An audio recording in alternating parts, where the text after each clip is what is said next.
Willie Flukey Stokes, he threw a $200,000 party where his son died, was betrayed by his bodyguard, and the maroon Cadillac approached 79th and Ellis at exactly 12:37 a.m. on a frigid November morning in 1986.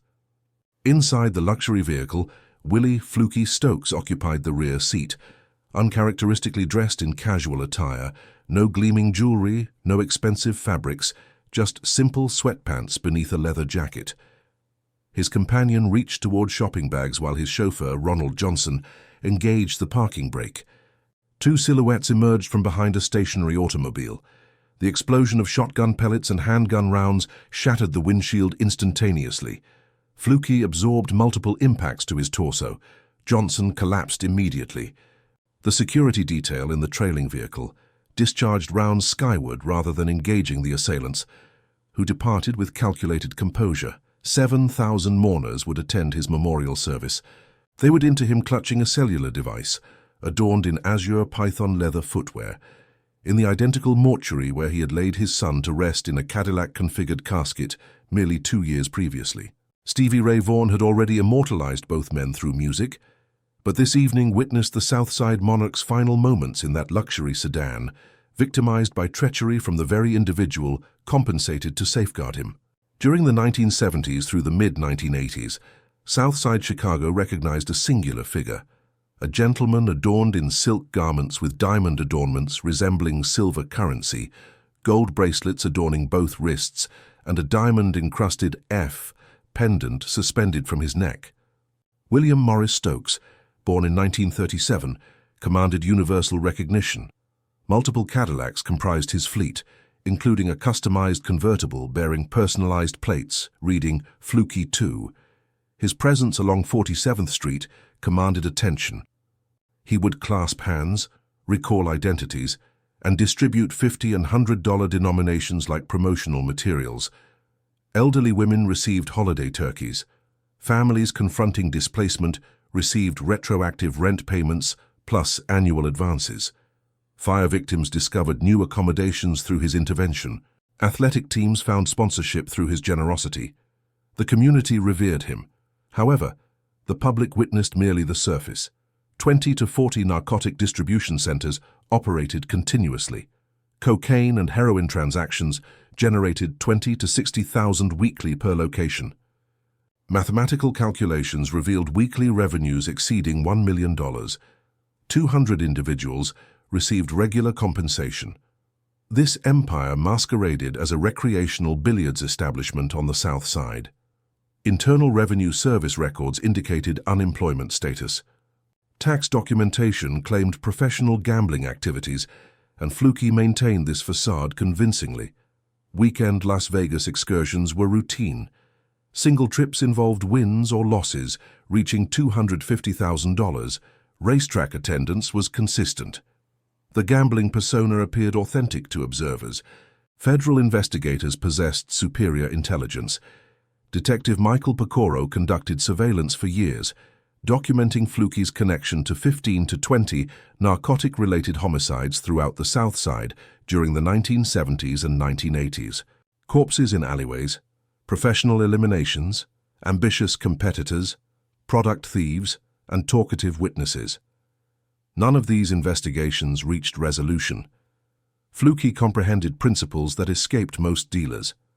Violence served as an instrument, not a character trait. Discretion was paramount. Implementation occurred when mathematical necessity dictated, with careful attention to avoiding traceable connections. No observers, no evidence, no prosecutions. Yet he also understood theatrical presentation. Commanding $1 million weekly operation required public visibility of leadership, not violence or casualties. The community needed to observe the silk garments and precious stones. They needed to accept the gambling narrative. They needed to witness the individual who financed memorial services, supported athletic programs, and treated the neighborhood as extended family. Such methods cultivated loyalty and maintained invulnerability. By 1984, Flukey Stokes transcended simple narcotic distribution. He represented an institution, a legend, the most affluent and ostentatious crime boss the South Side had ever witnessed. Law enforcement remained ineffective. Witnesses maintained silence. Community protection surrounded him. However, criminal empires possess finite duration. February 1984 transformed everything permanently. The catalyst wasn't federal prosecution or rival territorial disputes, but rather the assassination of his offspring. Willie Stokes, Jr., 28 years old, bore the nickname the Wimp, though this designation misrepresented his actual character. He transported merchandise for his father, engaged in gambling like his father, and maintained sartorial standards matching his father's. Annual acquisition of brand-new Cadillacs continued for 8 consecutive years. Rose-colored suits, diamond jewelry. The subsequent generation embodied these characteristics. He maintained a marriage, 5 children, and promising prospects within the family enterprise. Robert's Motel on the South Side witnessed his final moments. Willie Jr. arrived to inspect a heroin consignment, routine quality assurance to verify product standards before street distribution. He never reached the designated room. Multiple gunshots from several assailants ended his life in the parking area. 3 days later, Willie Jr. succumbed to his injuries, leaving behind a widowed spouse and 5 fatherless children. No apprehensions occurred, no suspects emerged, no justice materialized. Most observers failed to comprehend the significance of these events. The narcotic trade was experiencing fundamental transformation. Crack cocaine was infiltrating American urban centers, inexpensive, highly addictive, easily distributed, attracting a different category of dealer. These individuals were younger, more desperate, more reckless. Their operations lacked the calculated precision Flukey had established. These were armed youths who disregarded traditional protocols, territorial boundaries, and hierarchical structures. Willie Jr. became caught in this transitional period, established methods encountering emerging approaches. The new generation demanded no authorization. Law enforcement suspected young dealers attempting territorial expansion, seeking notoriety, through eliminating the kingpin's son as a statement of intention. However, no witnesses provided testimony, no observations were reported, and the investigation stagnated. Flukey faced the necessity of interring his son. When journalists inquired about his offspring, Flukey avoided discussing narcotic activities, instead emphasizing character and loyalty. He was an exceptional young man, widely respected, engaged in considerable gambling activities. Then he articulated something that resonated with listeners. During a period of financial difficulty, he sold his Cadillac to assist me. Therefore, I was indebted to him. Most fathers would have arranged private memorial services, discreet, respectful, shielding family grief from public scrutiny. Flukey Stokes differed from conventional fathers. His empire was constructed on image and spectacle.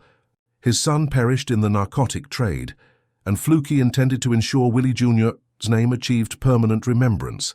$7,000 represented his casket expenditure. Flukey approached a custom coffin craftsman with an unprecedented request. He desired it modeled after a 1984 Cadillac Seville, Willie Jr.'s preferred vehicle. The craftsman accepted the commission. Flukey then transported the coffin to an automotive body shop, instructing panel specialists to achieve authenticity, genuine Cadillac grillwork, authentic trunk, functional headlights and taillights with blinking capability, 4 white-wall tires mounted on the chassis, plastic windshield, floral steering wheel, complete dashboard, and vanity license plates reading WIMP. Upon completion, it transcended casket designation. It became an automobile, a Cadillac, the Casket Mobile. The viewing occurred at A. Bas Leak Funeral Home, located at 78th and Cottage Grove on the south side. Lines extended for city blocks. Attendees weren't paying respects to a deceased narcotic dealer. They were witnessing unprecedented spectacle. Inside, Willie Jr. occupied that Cadillac coffin not in recumbent position, but seated upright with hands positioned on the steering wheel, as though preparing to navigate toward the afterlife. He wore a brilliant red suit, stylishly tilted gray hat, diamond rings adorning every finger, and several $100 bills tucked between his fingers, as though recently departing a casino. The headlights alternated between illumination and darkness. Jean Stokes, Willie Jr.'s mother, remained positioned near the casket. Journalists inquired about her opinion regarding the appropriateness and respectfulness of the arrangement. She regarded them as though they failed to comprehend her family entirely. I believe he would have genuinely appreciated it. That represented his nature. He was flamboyant and valued style. This quotation achieved national distribution through newspapers across America, syndicated columns, wire services. A drug dealer's son interred in a Cadillac coffin with cash between his fingers and blinking headlights. It represented spectacle and excess during the peak war on drugs era, while Nancy Reagan urged youth to just say no. Flukey Stokes orchestrated a funeral resembling celebration rather than mourning. Media attention became inescapable as photographs appeared in publications from New York to California. Television programs analyzed the event while religious leaders condemned the display. Community figures debated whether this constituted life celebration or crime glorification. Flukey remained indifferent to criticism. He had accomplished his objective. Willie Jr.'s name would achieve permanent remembrance. However, the narrative continued beyond the funeral ceremony. 1,500 miles distant in Austin, Texas, songwriter Bill Carter perused his morning newspaper over breakfast. The Chicago story about Willie the Wimp and the Cadillac coffin captured his attention. He addressed his wife, Ruth Ellsworth, with conviction. "This isn't journalism, this is musical material."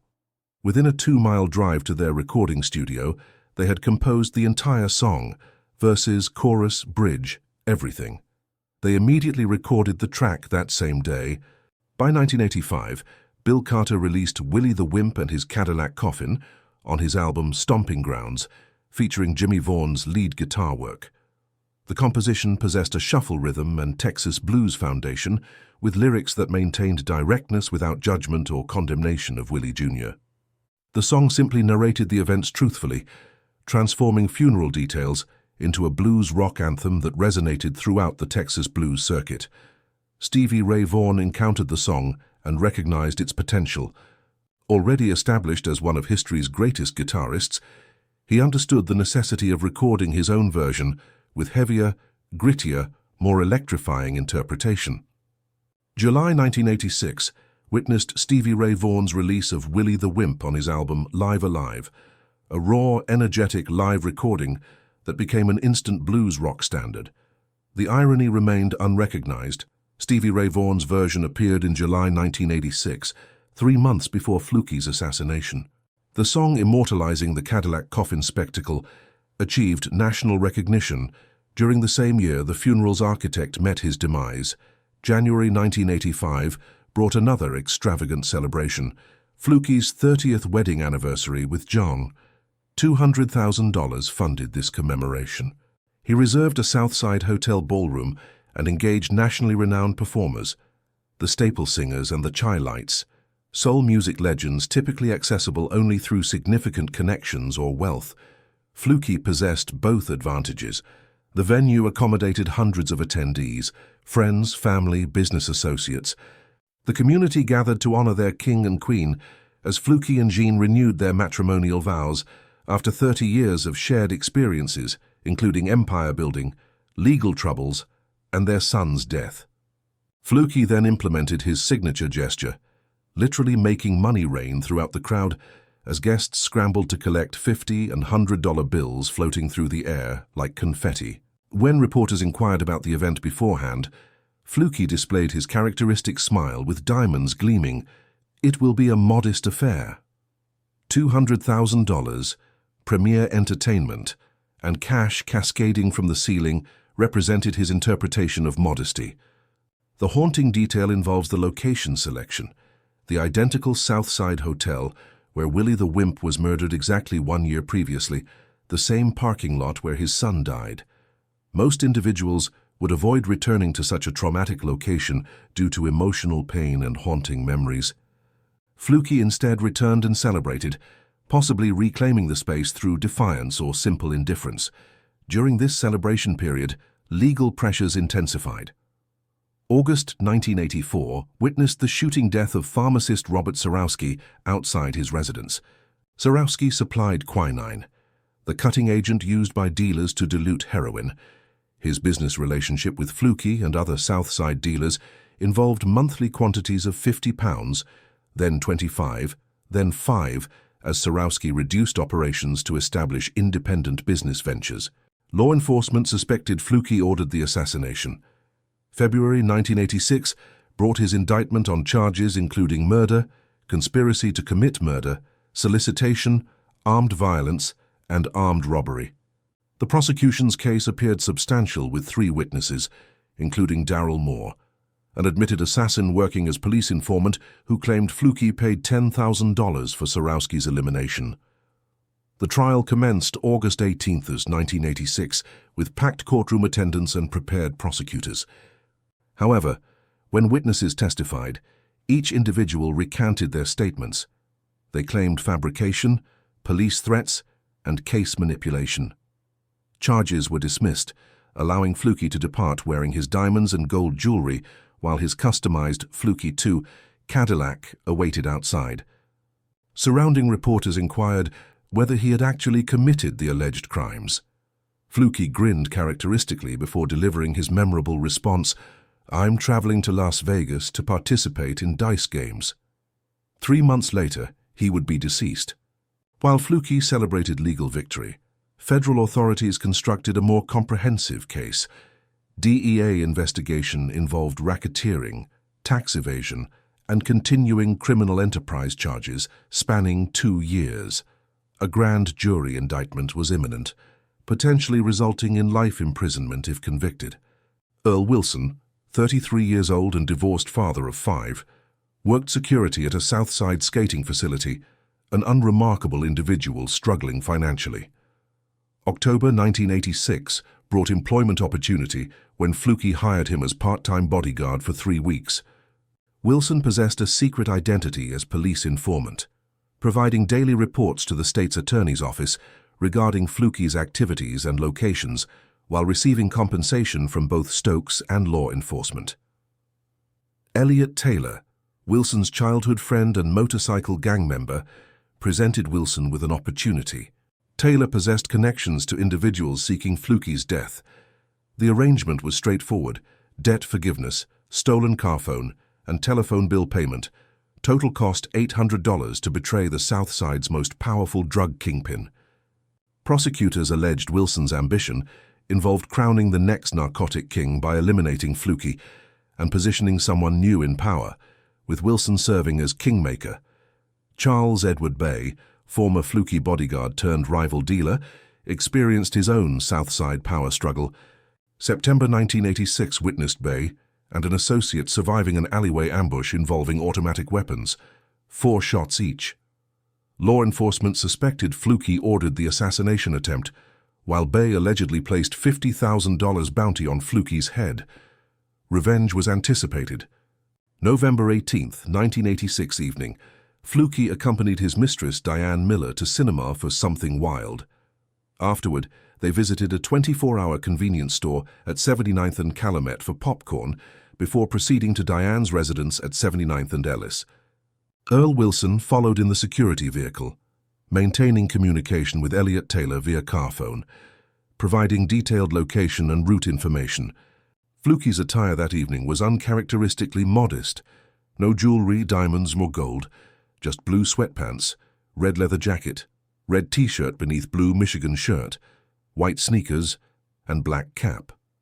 This represented complete departure from his legendary flamboyant style, suggesting possible suspicion or deliberate low-profile approach. At 12:37 a.m. November 19th, the Cadillac stopped outside Diane's building. As Diane reached for shopping bags and driver Ronald Johnson engaged the parking brake, 2 assailants emerged from behind a parked vehicle. The first gunman wielded a shotgun, targeting the windshield before continuing through passenger side. The second gunman employed a handgun against Ronald Johnson, who died instantly. Flukey sustained multiple wounds to mouth and upper torso while clutching his portable telephone. Diane Miller remained prone, hearing gunshots and glass destruction. When firing ceased, she called Flukey, without response. Earl Wilson discharged 4 rounds from the trailing vehicle, but skyward rather than at the assassins, creating appearance of assistance while the shooters departed calmly. Police suspected Wilson's involvement after receiving anonymous tip from someone monitoring police scanner frequencies. Car phone transmissions operated on radio waves, allowing this individual to hear Wilson providing directions and stating, "Tell the boys not to run away," and "You better get a bodyguard when this is over." November 25th brought Wilson's arrest on 2 murder counts and 2 attempted armed robbery charges. At trial, Diane Miller testified wearing green velvet dress, pearls of peau and white fur coat, describing exact events including reaching for bags, gunshot initiation, remaining prone, and calling Flukey's name. December 1987. Jury conviction resulted in January 8, 1988 sentencing, life imprisonment without parole for Earl Wilson. Elliot Taylor escaped charges. The gunmen were never identified, and Charles Edward Bay remained unprosecuted. Only Wilson faced consequences. The bodyguard who betrayed his employer for $800 and unfulfilled power aspirations, A.R. Leak Funeral Home hosted Flukey's memorial service at the identical location where Willie the Wimp's viewing occurred 2 years previously. 7,000 attendees created lines extending around city blocks as mothers lifted children above crowds for casket viewing. Young men wore suits while elderly women donned church attire as the South Side paid respects. One youth explained Flukey's neighborhood significance to reporters. "I was walking the same street he was walking. I approached him and spoke to him. He responded back. I introduced myself, and he shook my hand and everything." Flukey rested in mahogany coffin with custom powder blue interior, wearing blue suit, silk shirt, tie, handkerchief, and python shoes. Tinted sunglasses covered his eyes, while his hands held a portable telephone identical to the device he clutched during the shooting. Outside vendors sold commemorative T-shirts, capitalizing on legendary status. Federal authorities recognized their lost case, 2 years investigation, months from racketeering indictment, life imprisonment awaiting, but street justice preceded legal justice. He operated 20 to 40 narcotic houses, employed 200 individuals, and generated weekly million-dollar revenues as Chicago's most powerful black gangster. He represented the final example of his era when drug trade possessed structure, rules, and organization. The crack epidemic introduced young dealers disrespecting traditional methods and prioritizing violence over negotiation. October 20th, 2023, Earl Wilson completed 37 years of a 60-year sentence before appeal, reduction, and release. The bodyguard who betrayed the king for $800 now lives freely somewhere in America. The gunmen remain uncaptured. Taylor and Bay were never charged, while only Wilson paid consequences before eventual freedom. Flukey rests at Oakwood Cemetery, sharing burial space with his son. Father and son both killed in their Cadillacs, both achieving legendary status, both victims of the game they built. Stevie Ray Vaughan's music continues radio play while Willie the Wimp receives worldwide blues band coverage, ensuring the Cadillac coffins achieved immortality through song, spectacle, and tragedy.